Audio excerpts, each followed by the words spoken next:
o que você está precisando. Logo mais, às 18 ou às 18h30?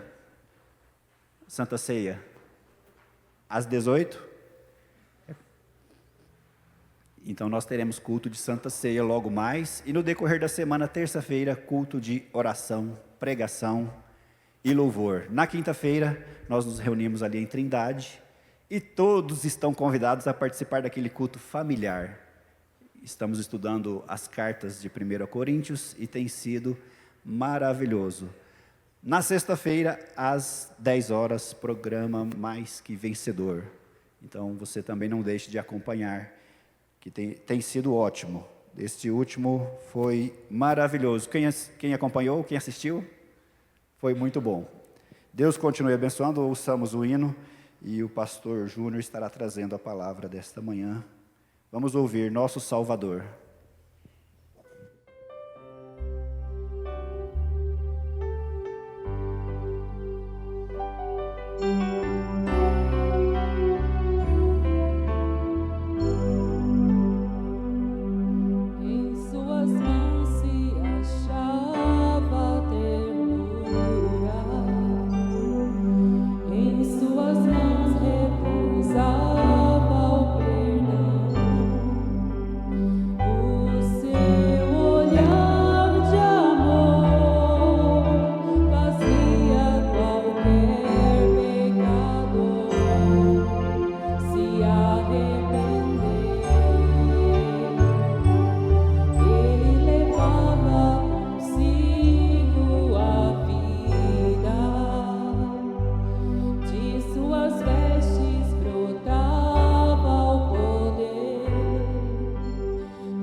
Será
delícia.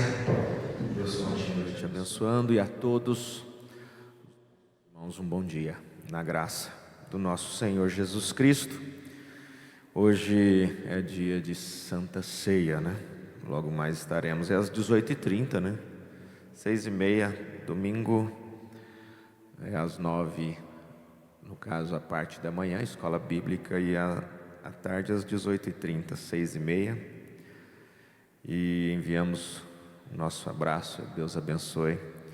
Houve um problema no equipamento, né, do estúdio, e a transmissão está sendo feita de uma forma secundária, né, de um sistema secundário. Então Deus abençoe. Me informaram que está sendo transmitido. Deus abençoe vocês pela internet. E eu gostaria de notificar então a programação deste mês, né, de setembro. Nós estaremos em Brasília, dia 10. Isso aí depois nós vamos divulgar aí nos grupos, né? O banner, né, da programação do mês, mas a gente já antecipa. Dia 10 é Brasília, e nós vamos, este mês, estamos programando, juntamente aí com o irmão Jefferson, né, sua esposa, de estarmos ali em Cuiabá, dia 15, na outra semana, né? Então, dia 15, numa quinta-feira, é uma programação que temos extra este mês, né? Uma visita ali ao irmão Gilson e família, e demais irmãos também ali em Cuiabá, né? Quem sentir e desejar é bem-vindo. Então nós vamos anunciar o local depois onde será este culto.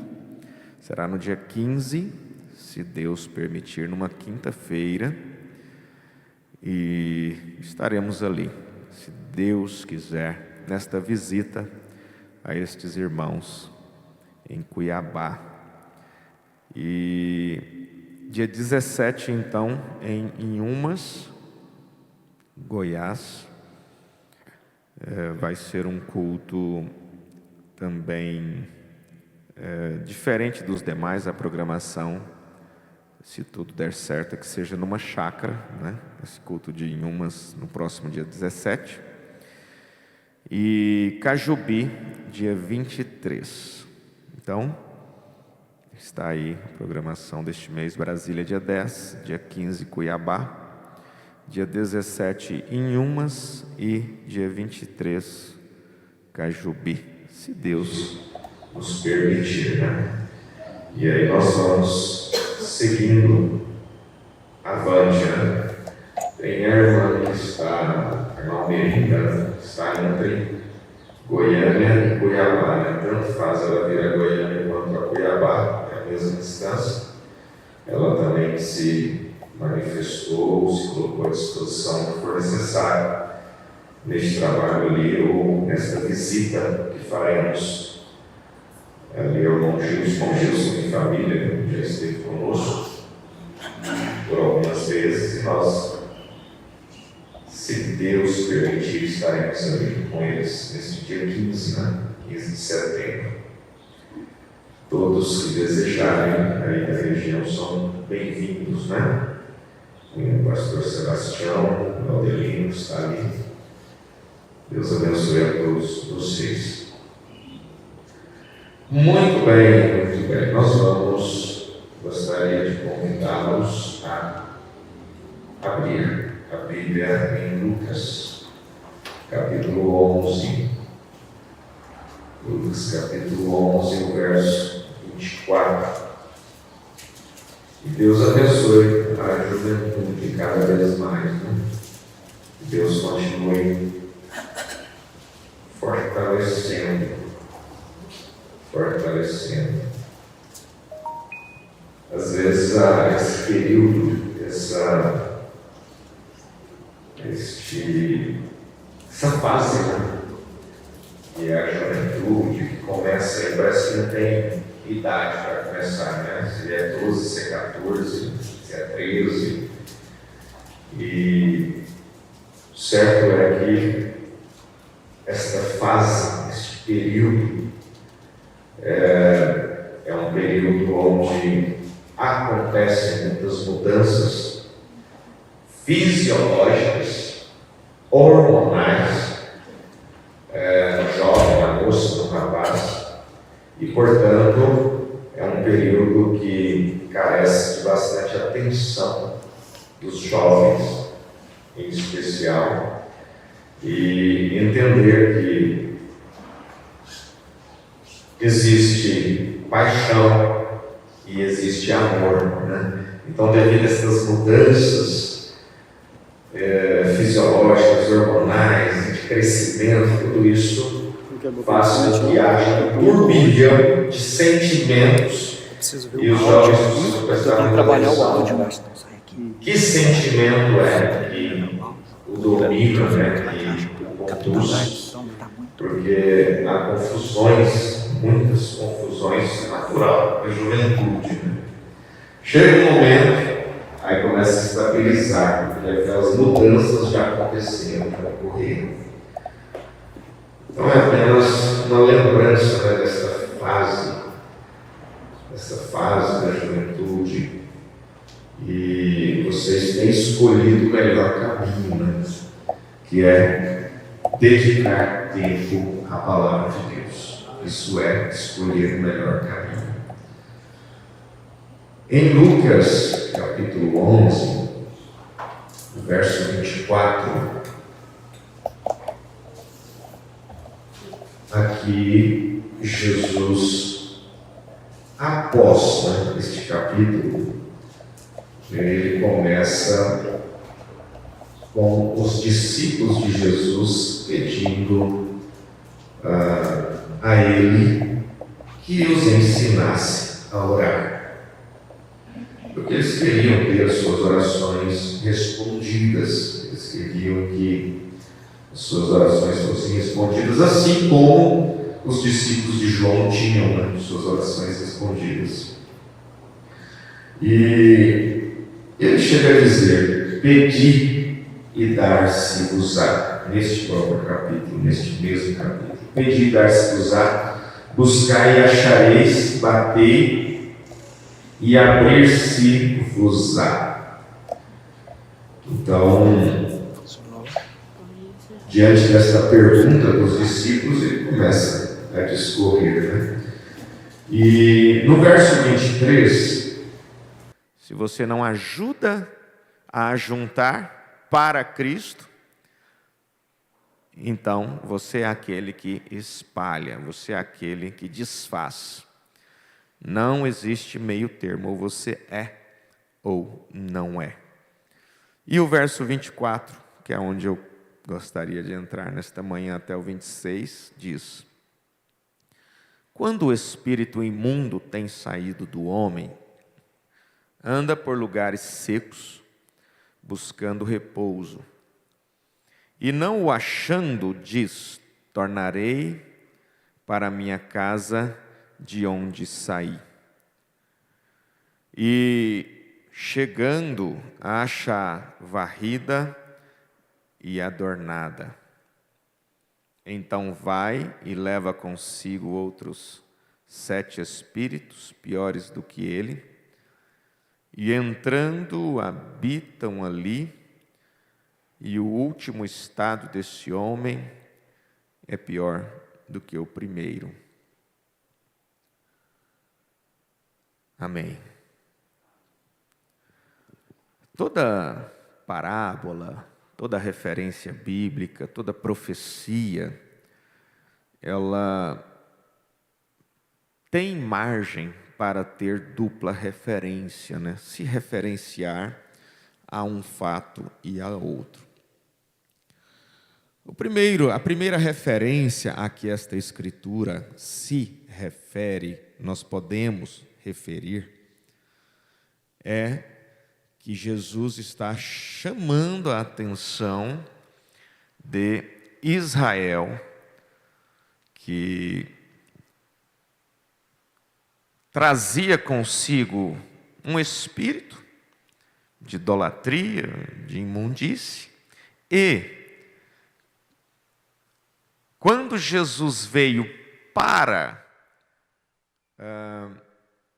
preencher aquele vazio de Israel, que eles aguardavam, né, o Messias. Então, quando Jesus veio para preencher, eles não permitiram que fosse preenchido e, portanto, Jesus está dizendo que eles se tornariam piores ainda mais do que foram.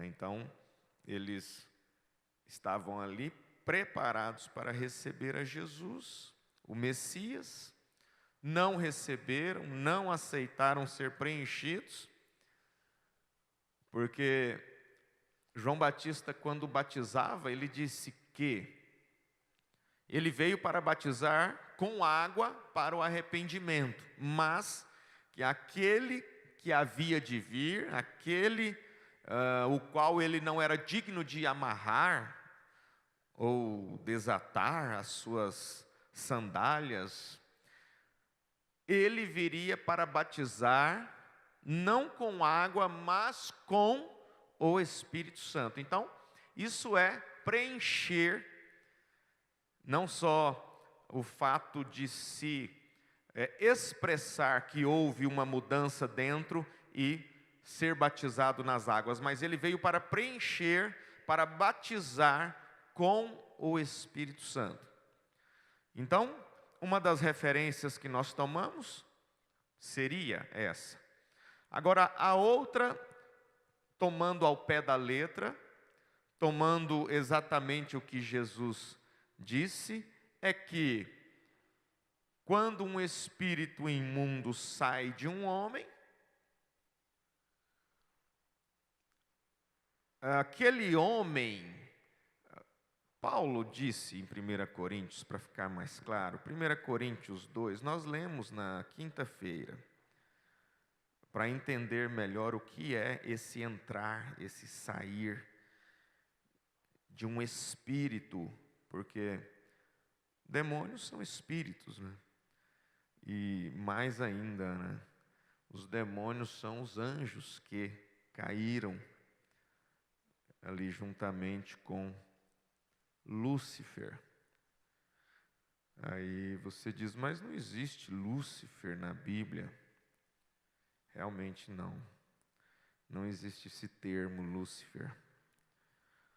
Mas acontece que o profeta Isaías chama ele de anjo de luz, né? Chama ele de estrela da manhã, ou seja, aquele que, ou a estrela d'alva, né? Aquele que rompe, aquele que rompe com as trevas, né? Então, ele era aquele que trazia luz. E então, Lúcifer, tradicionalmente falando, é um termo latino, ou latim, do latim, que diz que é o mesmo que dizer anjo de luz, ou estrela da manhã, aquele que traz a luz, né? Então, quando nós dissermos Lúcifer, é o mesmo que o profeta Isaías está dizendo acerca de anjo de luz. E em 1 Coríntios capítulo 2, Paulo diz assim, qual dos homens sabe as coisas do homem, senão o espírito do homem que nele está?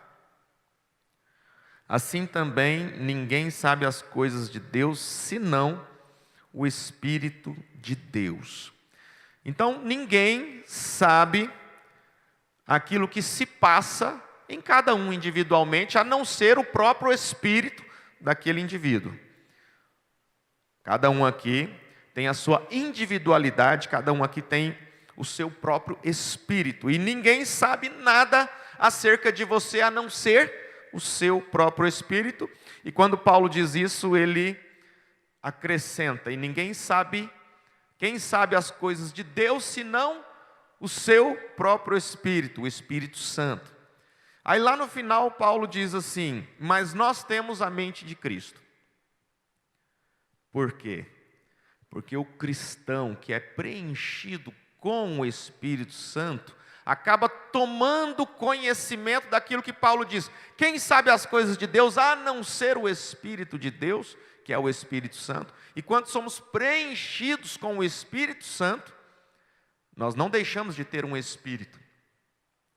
O homem não deixa de ter um espírito, a mulher não deixa de ter, mas o Espírito Santo começa a dominar o seu espírito. E aí ele diz assim: nós temos a mente de Cristo. Por quê? Porque se o Espírito Santo é o que sabe as coisas, os pensamentos da mente de Deus, e nós temos o Espírito de Deus em nós, então nós passamos então a ter, entender, compreender os pensamentos, as vontades de Deus. Por isso que oração não é simplesmente pedir e achar que aquilo vai acontecer. Oração, quando nós cremos com fé, nós não podemos ter fé na fé, né? Tem gente que tem fé na fé. Só que a nossa fé não tem que se ancorar na fé. Nossa fé tem que se ancorar em Deus. Porque Deus tem o poder para reverter todas as coisas, para desfazer ou fazer. Agora, quando eu tenho fé em Deus, e quando eu reconheço que Deus tem todo o poder, porque quando algo entra no teu coração, na tua mente, que você chega a questionar se este Deus, né? Eu estou citando entre aspas, né? Assim como alguns pensam, se este Deus será capaz de realizar, fazer aquilo. Então, quando você pensa se este Deus, você já não tem fé em Deus. Você já está questionando a potencialidade ou a soberania, a onipresença, a onisciência e a onipotência de Deus. Mas quando você crê que Deus é capaz de solucionar, resolver, curar, libertar, fazer aquilo que você reconhece que não tem condição, porque é duas coisas: uma é, eu creio que Ele é capaz e reconheço que sou incapaz. Porque enquanto eu tenho sentimento de capacidade própria, eu ainda não estou me colocando totalmente à disposição, porque Jesus mesmo disse que, em Marcos 16, quem crer for batizado será salvo, quem não crer será condenado. Estes sinais seguirão aos que crerem. Quais os sinais? Aí ele começa a citar: pegarão nas serpentes, se beberem alguma coisa mortífera não lhes farão dano algum, imporão as mãos sobre os enfermos e os curarão. Quando que estes sinais seguirão? Seguirão aqueles que creem no poder de Deus para operar maravilhas e reconhecem que são incapazes, que não têm condição, que não cabe a nós fazer aquilo que é Deus que precisa fazer. Então, Jesus está mostrando que um homem, quando se liberta, seja da maneira como for, se liberta de um espírito imundo, o que ele precisa fazer é correr e preencher aquele vazio espiritual com algo. Aí a gente volta onde Jesus diz: quem não é comigo é contra mim. Ou está cheio de um espírito imundo, ou está cheio com o Espírito Santo. Agora a pergunta que vem em nossas mentes é possível um cristão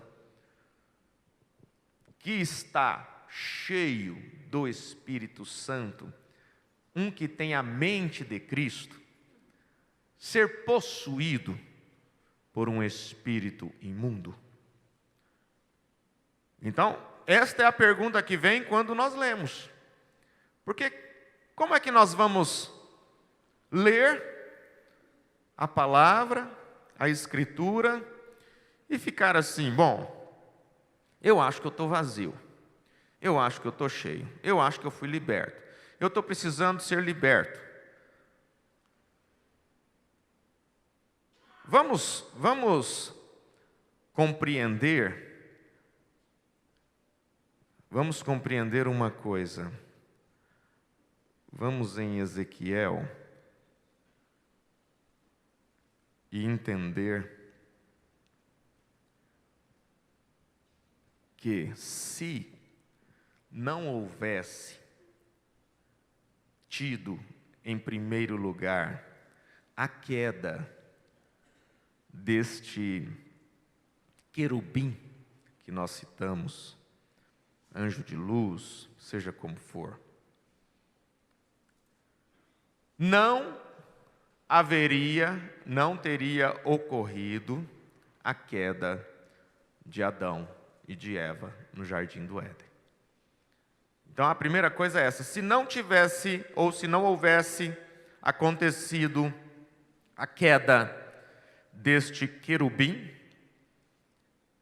não teria acontecido a queda de Eva, de Adão, no jardim do Éden, e, portanto, não haveria nenhum homicídio, não haveria nenhuma doença, não haveria nada do que nós vemos aí. Então, vamos lá no princípio, para compreender o porquê que o homem, que somente o seu espírito, o seu próprio espírito, sabe das coisas dele, dos pensamentos dele. Quem conhece os pensamentos do homem a não ser o seu próprio espírito? Quem conhece os pensamentos de Deus a não ser o seu próprio espírito ou o Espírito Santo? E que este espírito do homem precisava ser preenchido, não simplesmente como uma casa varrida e adornada. Ezequiel capítulo 28, verso 12.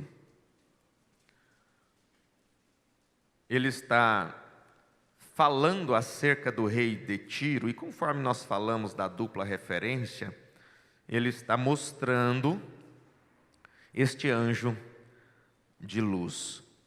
No meio do versículo 12 para frente: tu és o aferidor da medida, cheio de sabedoria e perfeito em formosura. Estavas no Éden. Por que nós fazemos essa referência? Porque o rei de Tiro não estava, no Éden.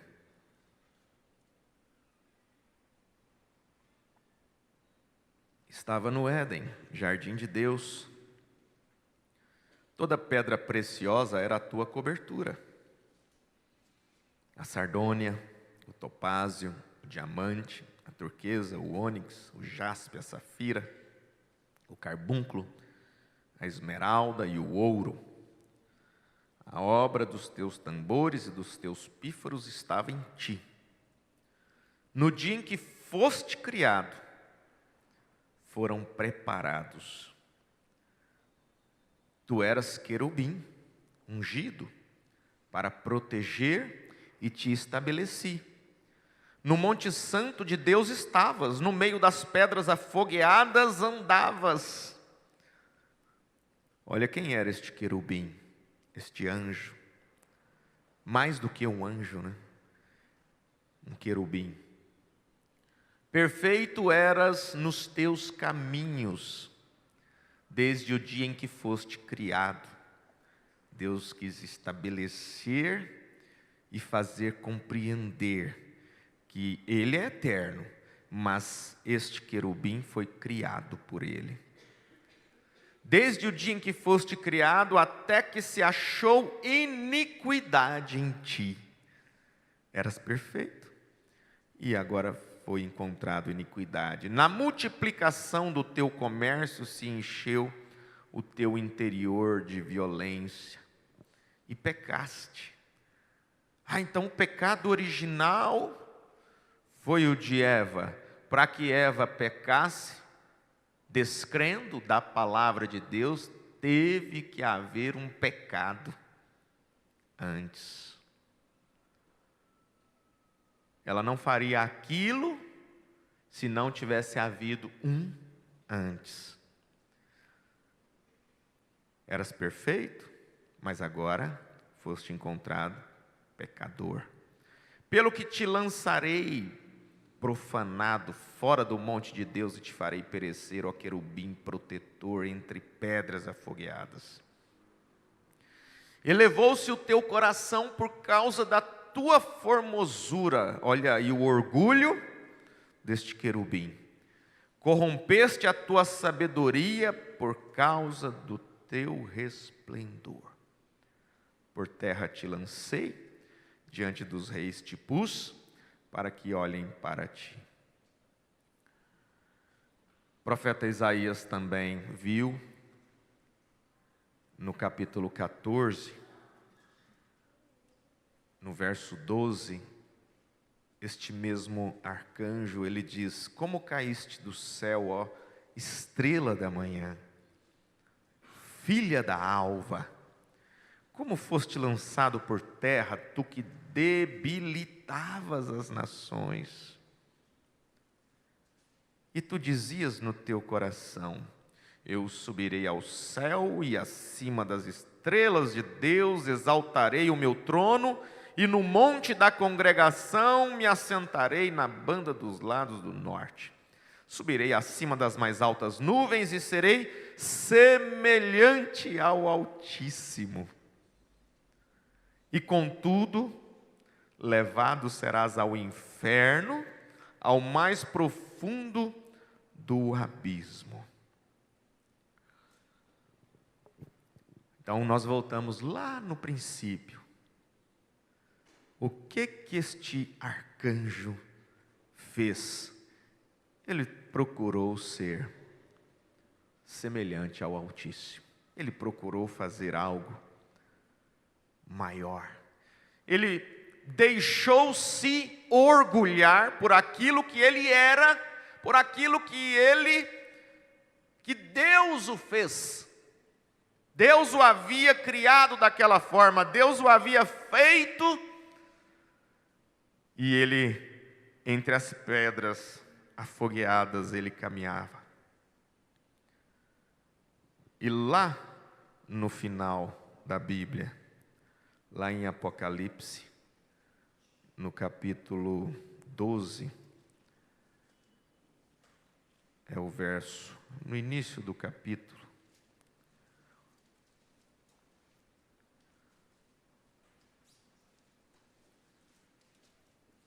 o verso 3 diz assim: e viu-se outro sinal no céu, e eis que era um grande dragão vermelho, que tinha 7 cabeças e 10 chifres, e sobre as cabeças 7 diademas. E a sua cauda levou após si a terça parte das estrelas do céu, e lançou-as sobre a terra. No verso 7, diz: houve batalha no céu, Miguel e os seus anjos batalhavam contra o dragão, e batalhavam o dragão e os seus anjos. Mas não prevaleceram, nem mais o seu lugar se achou nos céus. Aí ele explica quem é este dragão. Foi precipitado o grande dragão, a antiga serpente. Agora nós localizamos aqui aquele que com ele lançou, ou com ele convenceu 1/3 dos anjos que caíram com ele. Foi precipitado o grande dragão, a antiga serpente, chamada o diabo e Satanás, que engana todo mundo. Ele foi precipitado na terra e os seus anjos foram lançados com ele. Então a gente vê aqui que lá no princípio, Houve iniquidade, houve pecado, e portanto, lançado do céu foi este anjo de luz, com uma terça parte daqueles anjos que caíram juntamente. Estes anjos se tornaram demônios. E este anjo de luz, esta estrela da manhã, se tornou Satanás, o diabo, que é o príncipe das trevas. Olha que contradição. Um anjo de luz, agora ele se torna o príncipe das trevas. Dos lugares onde não há a habitação do Espírito Santo.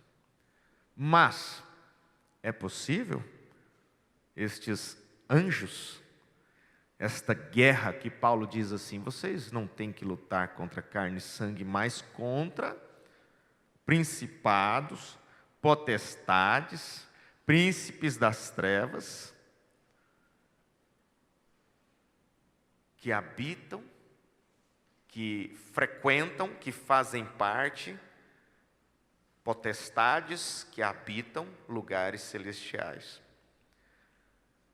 Quando o Espírito Santo, quando alguém recebe o Espírito Santo, nós não podemos nos portar como aqueles discípulos que, quando Paulo perguntou eles assim, vocês receberam o Espírito Santo desde que creram?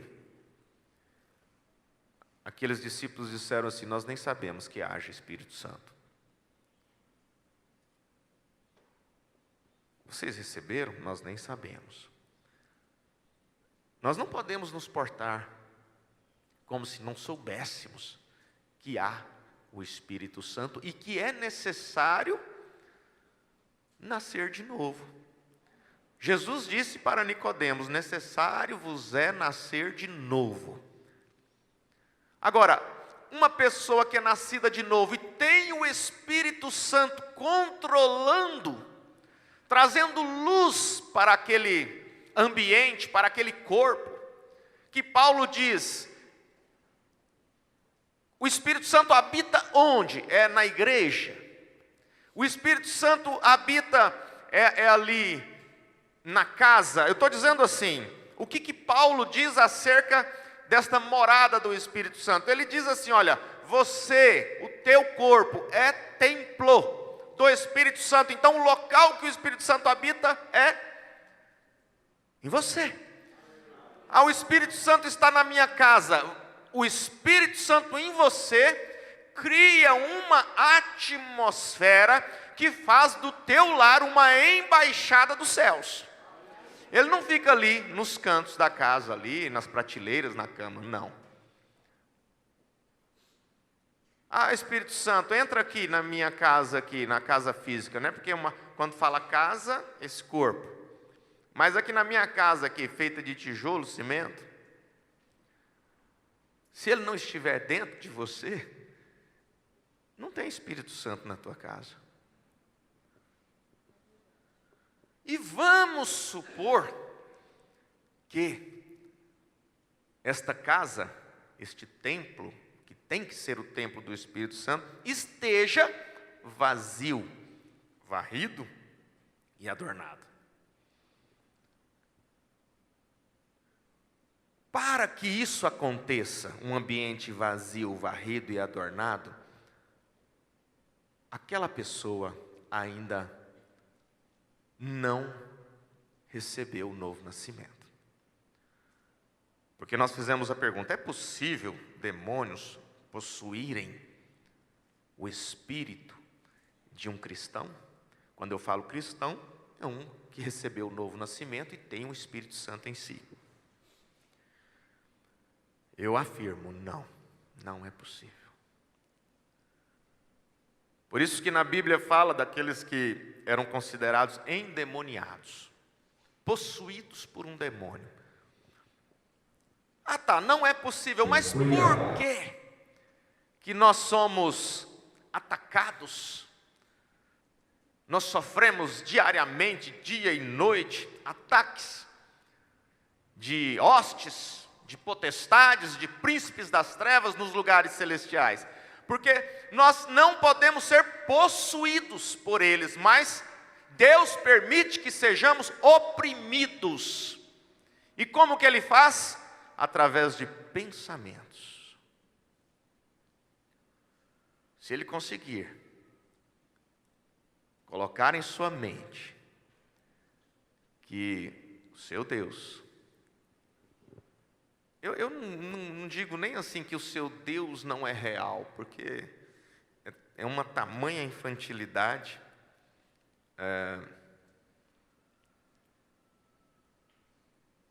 Essa afirmação, né? Mas se Ele colocar em sua mente que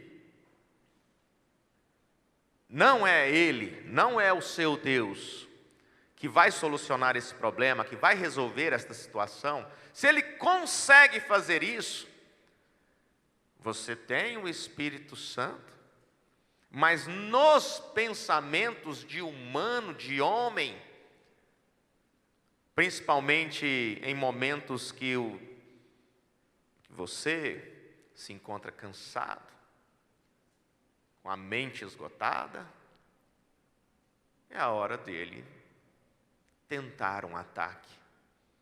E é a hora que ele oprime.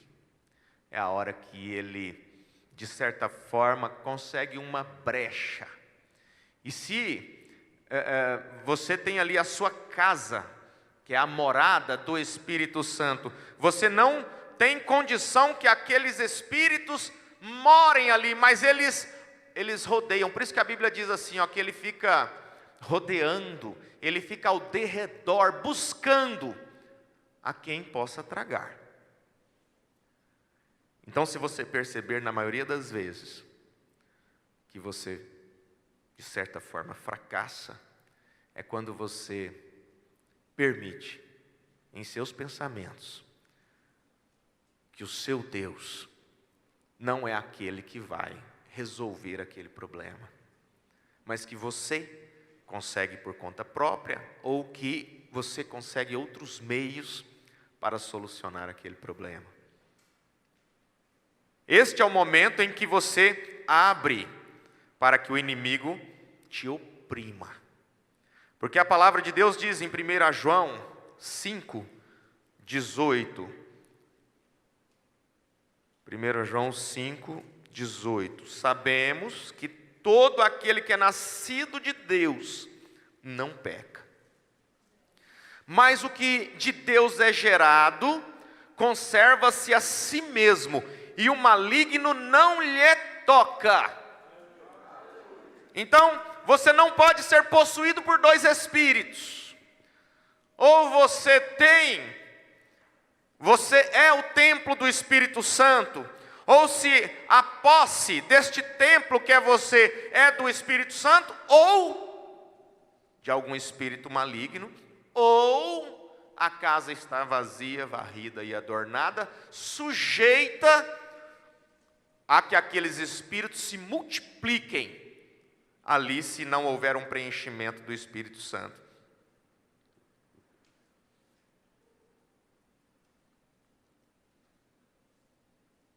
O maligno não lhe toca, se você é nascido de Deus. Agora, em Romanos, capítulo 6, no verso 14, o apóstolo Paulo diz,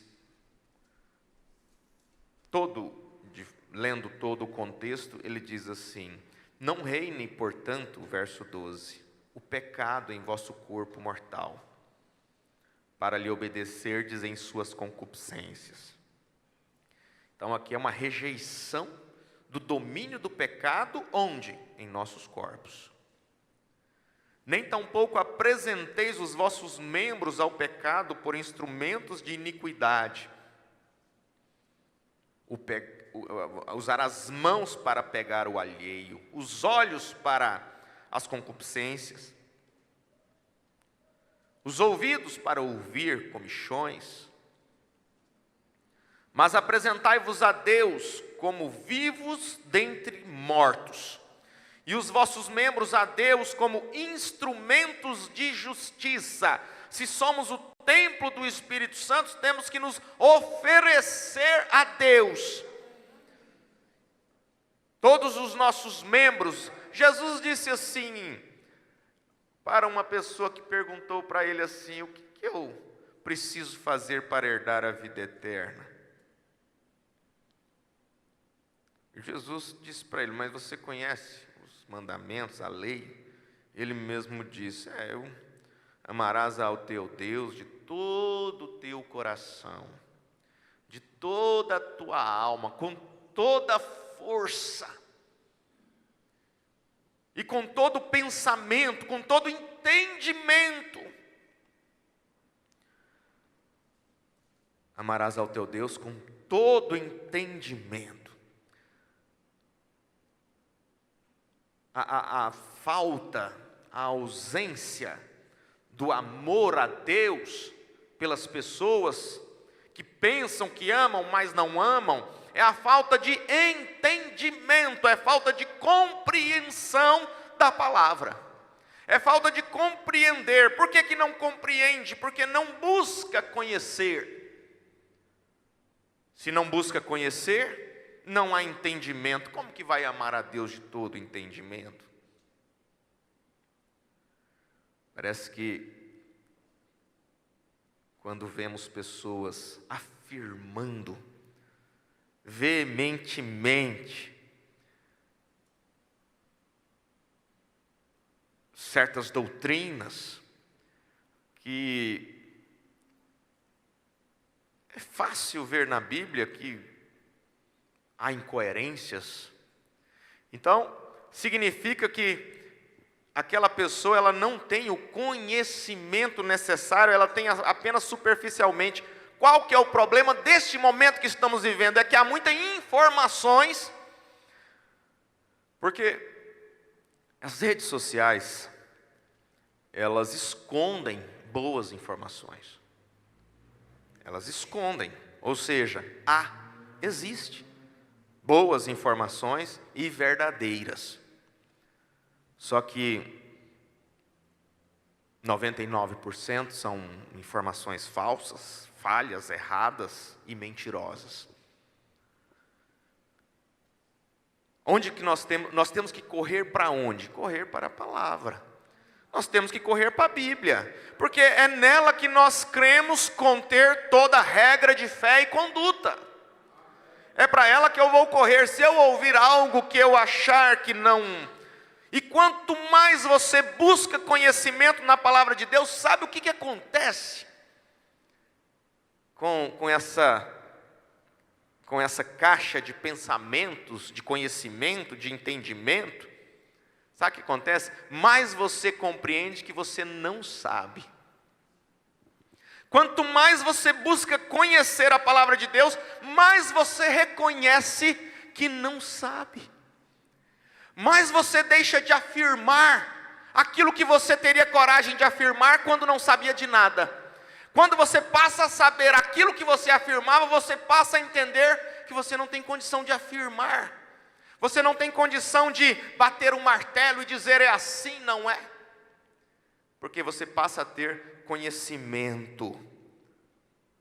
Então, quanto mais conhecimento você adquire, mais você teme em dizer, eu sei. Precisamos crescer. Precisamos crescer. E a questão é que não existe um teto. Ou seja, não existe um limite para este crescimento. Ele não tem limite. A palavra de Deus, elas são palavras insondáveis. Vamos furar um poço, deu 200 metros, deu 300 metros. Vamos lá, sonda aí para ver onde que vai achar água. As palavras de Deus não têm isso. São insondáveis.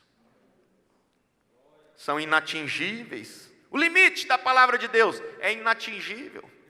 Por isso que muitos assuntos, muitos, mas muitos mesmos. Quanto mais a gente lê a palavra de Deus, aí a gente começa a compreender que em muitos assuntos, em muitas doutrinas, porque para começar, existem 3 tipos de doutrinas: doutrinas de Deus, doutrinas dos homens e doutrinas dos demônios.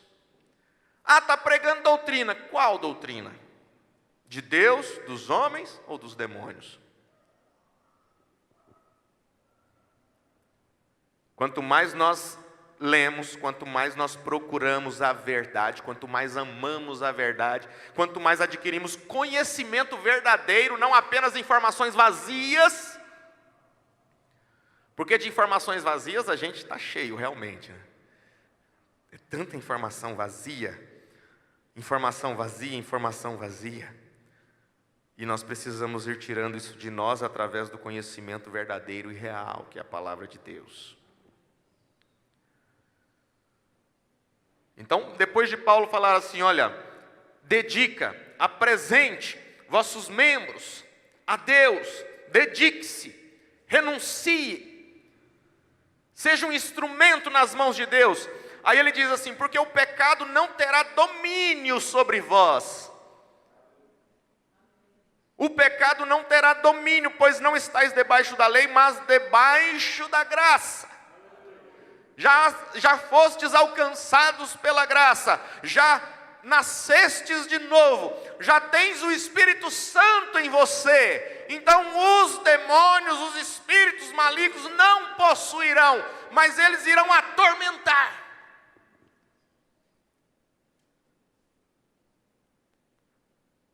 Eles não podem possuir,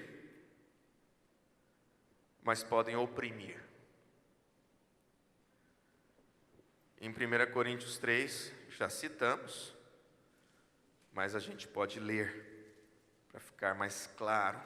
3,16, não sabeis vós que sois o templo de Deus, e que o Espírito de Deus habita em vós. O que você vai fazer com esse templo?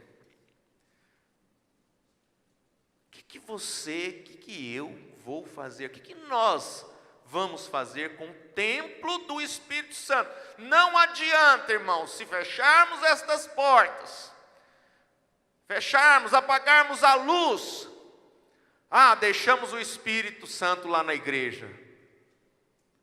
É uma afirmação infundada. Quem que é o templo? Onde que habita? Não sabeis vós que sois o templo de Deus e que o Espírito de Deus habita em vós? Por isso que é necessário muito temor, muito cuidado com este corpo. Paulo diz no capítulo 6 desta mesma carta que todo pecado que o homem comete é fora do corpo, mas o que prostitui peca contra o seu próprio corpo. Ele volta a dizer, ou não sabeis que o nosso corpo é o templo do Espírito Santo, que habita em vós, proveniente de Deus, e que não sois de vós mesmos. Aí nós conseguimos entender por que ele disse, mas nós temos a mente de Cristo. Porque ninguém pode conhecer os pensamentos do homem, a não ser o seu próprio Espírito. Se você não tem Espírito, quando diz assim, o Espírito saiu, o que aconteceu? Morreu, né? Já não há mais espírito no corpo. É uma forma de dizer assim, morreu. O que aconteceu? Já não tem mais espírito nesse corpo. Morreu.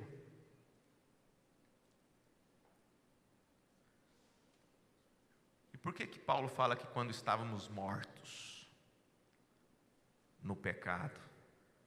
Porque sem o Espírito Santo de Deus, estamos mortos. Vivos com o espírito carnal, terreno, mundano, de mundo, né? Mas mortos para Deus, porque não temos o Espírito Santo.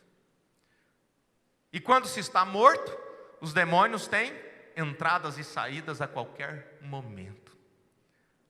O que foi a leitura que nós fizemos? Jesus nem fala que aquele demônio foi expulso. Lucas capítulo 11. Ele não diz, ele diz assim: o espírito imundo tem saído do homem.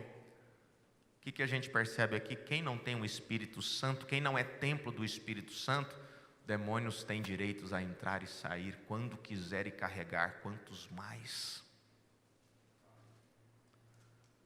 Por isso, a preocupação, o critério, que aquele homem foi a Jesus dizendo: olha, as coisas que o Senhor faz só pode ser Deus que está fazendo através do Senhor, Rabi.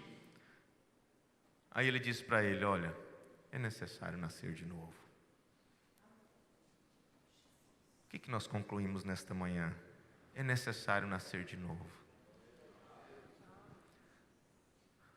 Olha quanto é sério uma oração para expulsar. Então nós chegamos à conclusão, pela palavra de Deus, que não é possível um demônio possuir um que tem o Espírito Santo.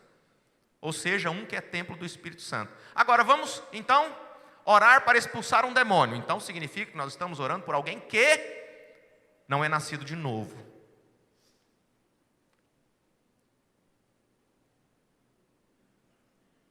E não tem o Espírito Santo. Agora a pergunta é: eu preciso cuidar para pedir a Deus que expulse aquele demônio daquela pessoa?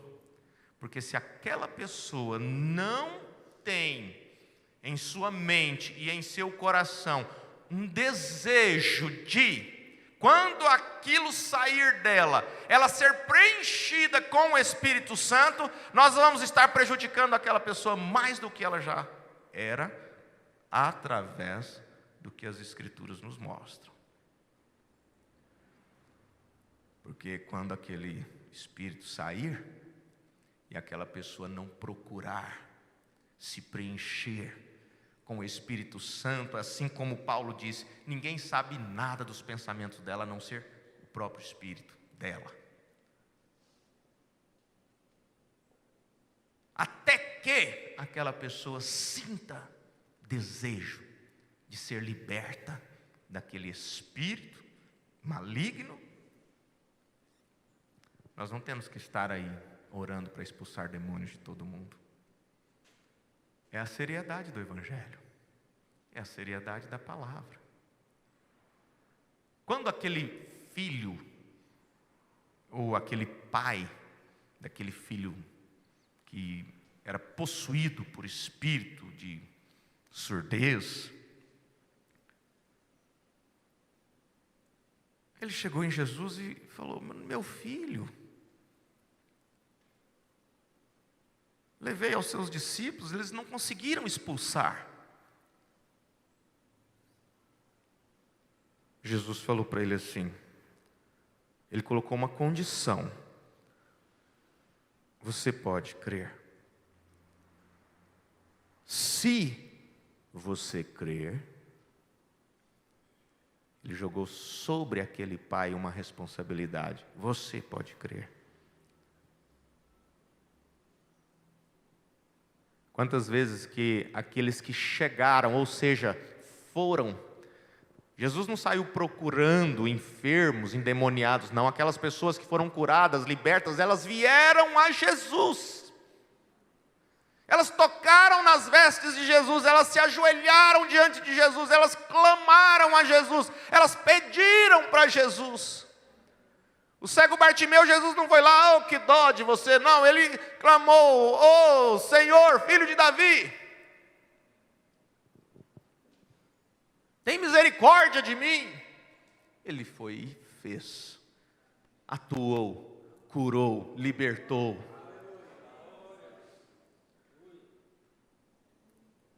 Vamos compreender que nós estamos reaprendendo o Evangelho, que nós precisamos ter critério até para orar pelas pessoas.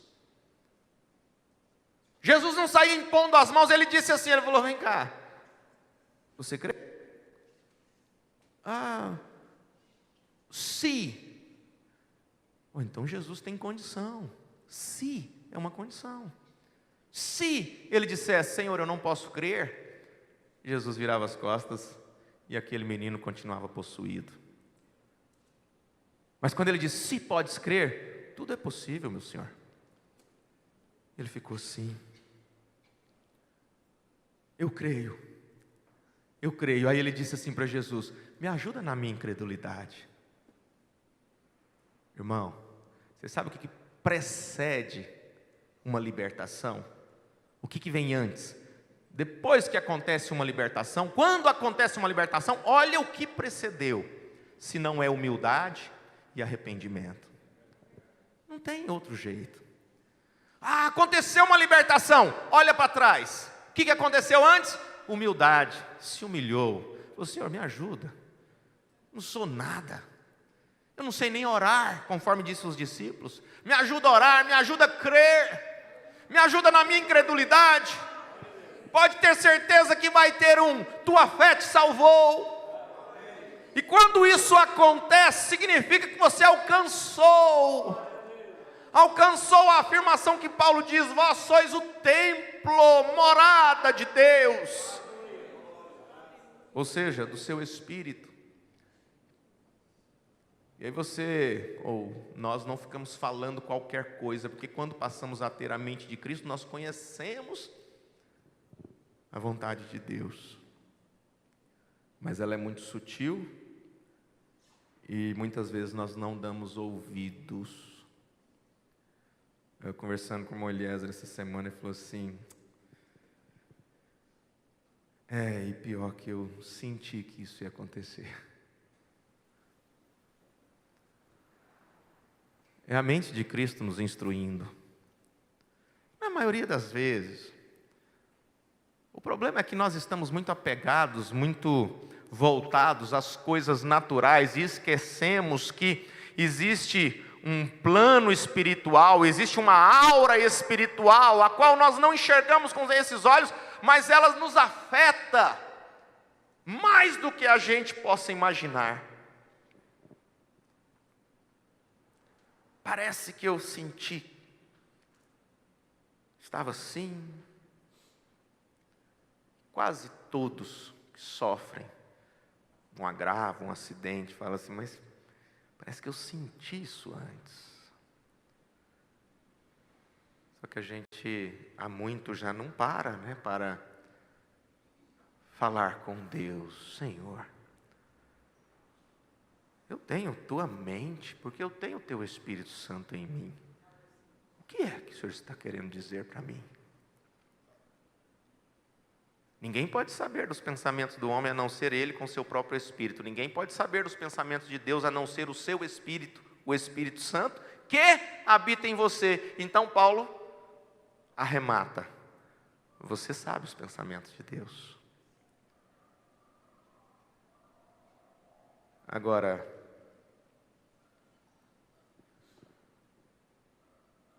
vamos firmar isso nessa manhã.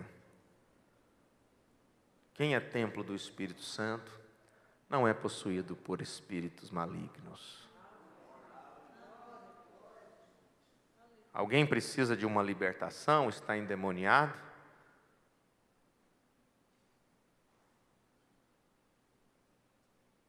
A não ser que seja algo físico, que não tem como você chegar ali e falar como Jesus falou com o pai daquele menino. Você crê?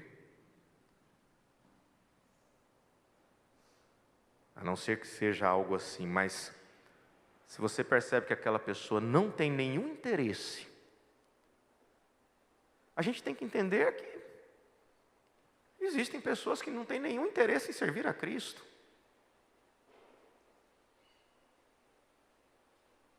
A não ser que seja algo que você vai orar por alguém para curar de uma enfermidade, mas libertação de espíritos malignos. Por isso que a Bíblia relata aqueles que foram orar e aqueles espíritos possuíram aqueles que estavam tentando expulsar. Porque quem estava orando ainda estava com a casa varrida, adornada.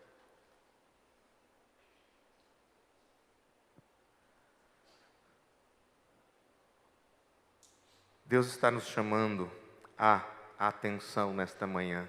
Vamos pensar melhor nesse plano espiritual que rege as nossas vidas.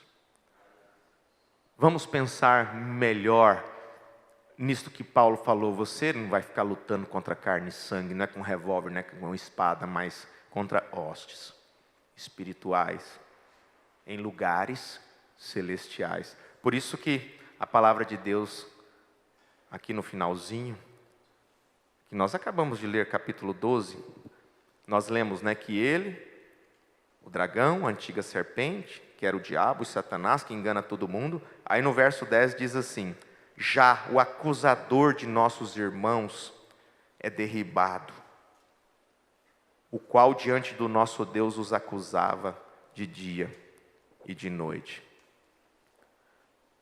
Destes lugares celestiais, ele vai ser derribado.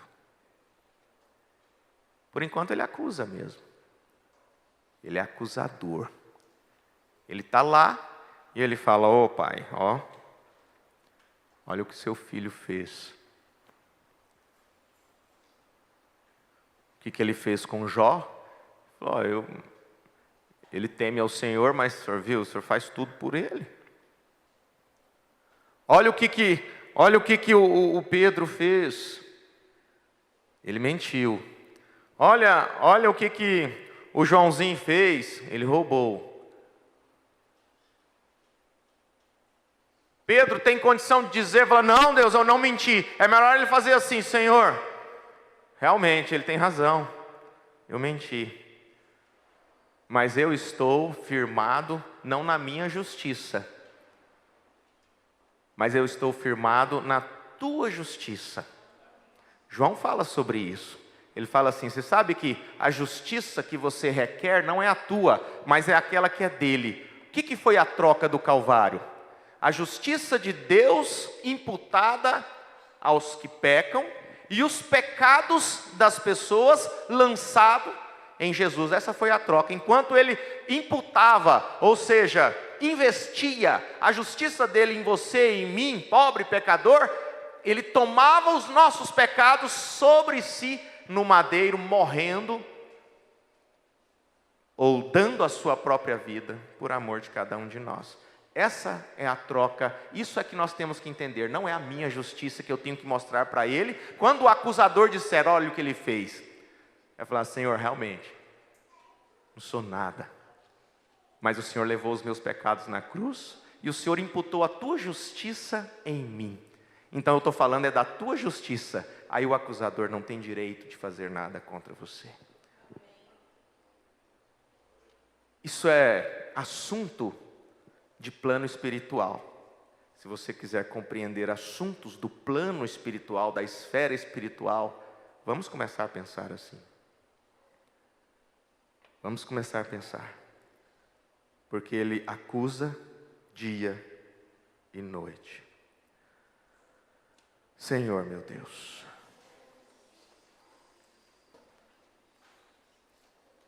sem dúvida, a humildade, o arrependimento, não leva a outro lugar a não ser a libertação, a cura, ao milagre. E nós temos visto os milagres, temos visto o Senhor operando. É um pecado dizer que o Senhor não tem operado. É uma ingratidão até dizer que não estamos vendo a manifestação do Espírito Santo nas pessoas. Mas o Senhor tem manifestado, o Senhor tem operado, o Senhor tem curado, o Senhor tem libertado. E nós agradecemos, Pai. Nós louvamos ao Senhor por esta graça. Nós louvamos ao Senhor por conhecermos mais de Ti. É o que nós precisamos, conhecer mais de Ti, para que então possamos amá-lo de coração realmente, de alma, de todo o entendimento e com todas as nossas forças. E assim nós vamos manifestar o fruto do Espírito. Se temos o Espírito Santo em nós, há a manifestação do fruto do Espírito: amor, gozo, longanimidade, bondade, mansidão. Ó Deus, peço ao Senhor que o Senhor ajude a cada irmão nesta manhã aqui presente, que estão distantes pela internet. E que o Senhor abençoe o restante do nosso dia, a Santa Ceia. Que possamos louvar ao Senhor com nossas presenças, com o nosso zelo, com o nosso cuidado para com a Tua Palavra. Em nome do Senhor Jesus Cristo. Amém, Senhor. Amém. Deus abençoe a todos.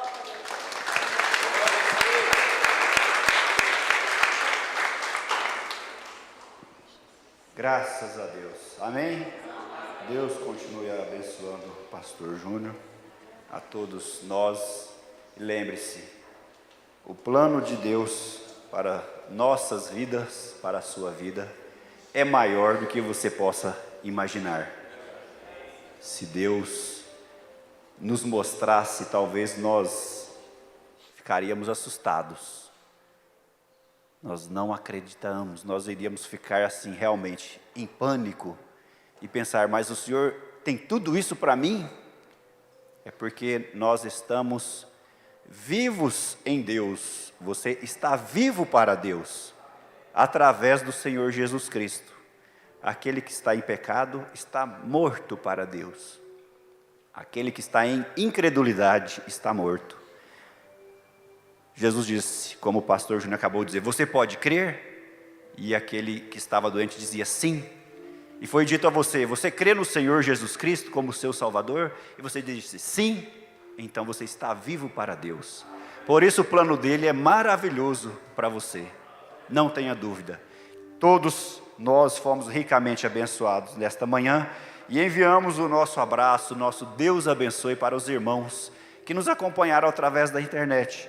Temos aqui, irmãos de Ituverava, irmão Alex, irmã Raquel, irmão Mateus, pastor João Hermenegildo, Deus vos abençoe. Irmão Nelson Guedes, lá em Colorado, irmã Maria Leni, também tem aqui os irmãos, irmã Almerinda e Vitor Gabriel, de Alto Araguaia, Mato Grosso, Deus vos abençoe.